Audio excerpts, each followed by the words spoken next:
Train ప్రయాణం చాలా మంది ఎంజాయ్ చేస్తారు. కానీ ఫుడ్ విషయంలో కాస్త ఇబ్బందులు ఎదుర్కోవాల్సి ఉంటుంది. 2-3 రోజుల జర్నీ అయినప్పుడు వెంట ఫుడ్ పెట్టుకునే అవకాశాలు అయితే ఉండవు. అలా అని ట్రైన్‌లో దొరికే ఫుడ్ అంటే కొందరికి ఇష్టం ఉండదు. కొందరేమో డబ్బులు ఎక్కువ అని అంటుంటారు. అయితే ఇవన్నీ పక్కన పెడితే మన దేశంలోని ఓ ట్రైన్‌లో ప్రయాణిస్తే మాత్రం 3 పూటలా చక్కగా మంచి రుచికరమైన శుభ్రమైన ఆహారాన్ని అది కూడా ఫ్రీగా ఆస్వాదించవచ్చు. ఉదయం అల్పాహారం, మధ్యాహ్న భోజనం, రాత్రి భోజనంతో పాటు టీ, కాఫీ, మజ్జిగ ఇలా అన్నీ కూడా ఫ్రీగా ప్యాసింజర్స్‌కు పెడుతూ రైల్వే శాఖ వారికి అతిథుల్లా చూసుకుంటుంది. భద్రంగా వాళ్లను గమ్య స్థానానికి చేర్చుతుంది. మరి ప్రయాణికులకు 3 పూటలా ఉచిత భోజనం పెట్టే ఆ ట్రైన్ ఎక్కడి నుంచి ఎక్కడికి ప్రయాణిస్తుందో తెలుసుకోవాలనుకుంటే లెట్స్ వాచ్. 150 ఏళ్ల ఘన చరిత్ర కలిగిన భారతీయ రైల్వే ప్రపంచంలో అతిపెద్ద రైల్వే వ్యవస్థల్లో ఒకటిగా అభివృద్ధి చెందింది. దేశం మొత్తం 63,974 కిలోమీటర్ల రైల్వే లైన్లు కలిగి ఆసియాలోనే అతిపెద్ద రైల్వే వ్యవస్థగా, ప్రపంచంలోనే ఒకే యాజమాన్యం కింద పనిచేస్తున్న రెండో అతిపెద్ద రైల్వే వ్యవస్థగా భారతీయ రైల్వే నిలిచింది.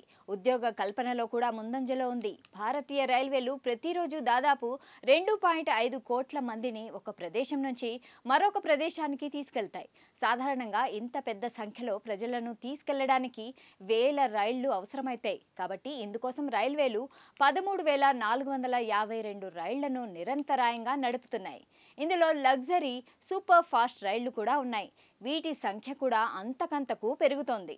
అయితే ఈ వేల రైళ్లలో ప్రయాణికులకు ఉచిత ఆహారం లభించే ఒకే ఒక్క రైలు ఉంది.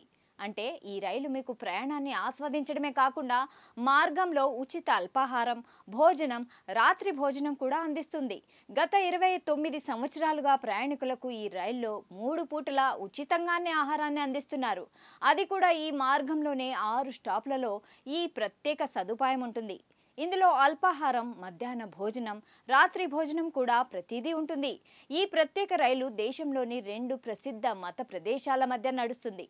భక్తులకు దర్శనం కల్పిస్తుంది. ఈ రైలు మహారాష్ట్రలోని నాందేడ్ నగరం నుంచి పంజాబ్లోని అమృత్సర్కు వెళ్తుంది. ఈ రైలు సచ్ఖండ్ ఎక్స్ప్రెస్ 12715. ఈ రైలు అమృత్సర్లోని పెద్ద మతపరమైన ప్రదేశం శ్రీ హర్మిందర్ సాహెబ్ గురుద్వారా నుంచి మహారాష్ట్రలోని నాందేడ్ జిల్లాలో ఉన్న శ్రీ హుజూర్ సాహెబ్ గురుద్వారాకు వెళ్తుంది. 1708వ సంవత్సరంలో సిక్కుల 10వ గురువు శ్రీ గురు గోవింద్ సింగ్ జీ నాందేడ్లో మరణించారు. అందుకని ఈ 2 ప్రదేశాలను కలుపుతూ ఈ రైలు ప్రయాణిస్తుంది. ఇక సచ్ఖండ్ ఎక్స్ప్రెస్ 2000 కిలోమీటర్ల దూరం నుంచి ప్రయాణించి ఈ ప్రయాణంలో 39 స్టేషన్లలో ఆగుతుంది. ప్రయాణ సమయంలో 6 స్టాప్లలో లంగర్ నిర్వహించబడుతుంది. ఇక్కడ ప్రయాణికులకు ఉచిత ఆహారాన్ని అందిస్తారు. న్యూఢిల్లీ రైల్వే స్టేషన్ కాకుండా ఈ స్టాపులు భోపాల్, పర్భాని, జల్నా, ఔరంగాబాద్, మరాఠ్వాడా. ఈ ప్రయాణాన్ని పూర్తి చేయడానికి రైలు దాదాపు 33 గంటలు నడుస్తుంది.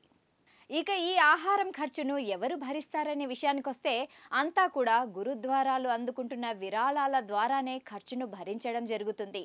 దీంతో ప్రయాణికులు ఈ రైలు స్టాపులను కూడా దృష్టిలో ఉంచుకొని ఆహారాన్ని ఆస్వాదిస్తారు. రైలులో పెట్టే ఆహార మెను మారుతూ ఉంటుంది.